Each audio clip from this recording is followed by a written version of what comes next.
क्या आपने गौर किया है कि इस देश में हर बार जब कोई नीति नई आती है तो उसका फायदा जनता से ज्यादा नेताओं और उसके घरानों को होता है।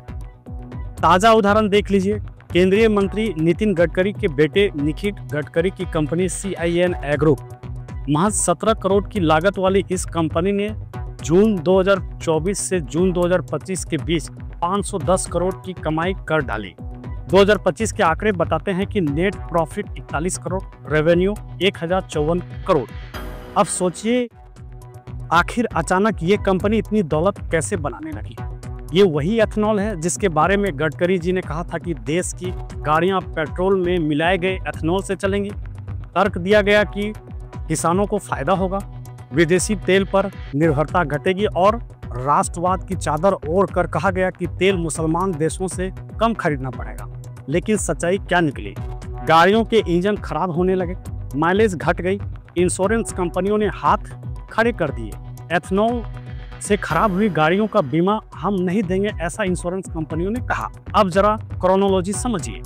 2022 में गडकरी जी ने अपनी कंपनी पूर्ति समूह से 2 नई कंपनियां बनाई, मानस एग्रो और CIN एग्रो इंडस्ट्रीज। फिर इन्हें अपने बेटों सारंग और निखिल को सौंप दिया। निखिल गडकरी ये सुपुत्र हैं नितिन गडकरी। सारंग गडकरी ये दूसरे सुपुत्र हैं नितिन गडकरी जी के। इनकी 2 कंपनियां हैं। सियान एग्रो इंडस्ट्रीज इंफ्रास्ट्रक्चर लिमिटेड, ये एक प्रमुख वो एथेनॉल आपूर्ति करता है, सप्लाई एथेनॉल। और सारंग गडकरी की है मानस एग्रो इंडस्ट्री, ये उसमें डायरेक्टर, ये भी एथेनॉल का ही व्यवसाय करता है। इससे ज्यादा मैं क्या बोलूं, आप खुद समझ गए। पिता नीतियां बना रहे हैं, पुत्र पैसा बना रहे हैं उन नीतियों के आधार। जो सियान एग्रो है निखिल गडकरी का, 18 करोड़ था इनका राजस्व रेवेन्यू जून 2024, पिछले साल जून में 18 करोड़, जब लोकसभा चुनाव हुआ ही था। अब जून 2025 में आ जाइए, एक साल में 523 करोड़ हो।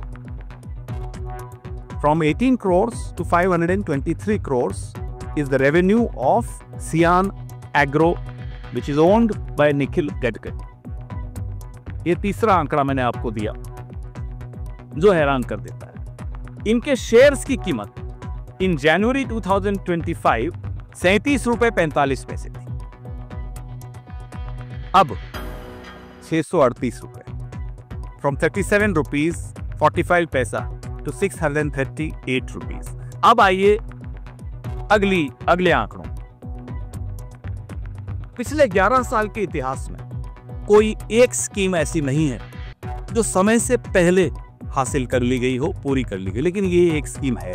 2025 की समय सीमा से पहले 20% एथेनॉल मिश्रण हमने हासिल कर। और शेयर मार्केट में कमाल देखिए, 40 रुपये का शेयर 1.5 साल में बढ़कर 668 रुपये का हो गया। क्यों?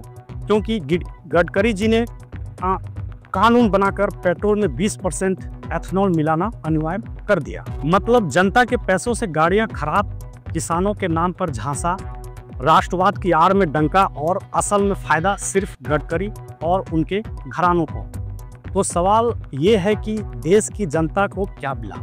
एक बार फिर वही ठगी, वही धोखा, वही लूट, और इस लूट का नारा क्या है? फिर से मोदी सरकार।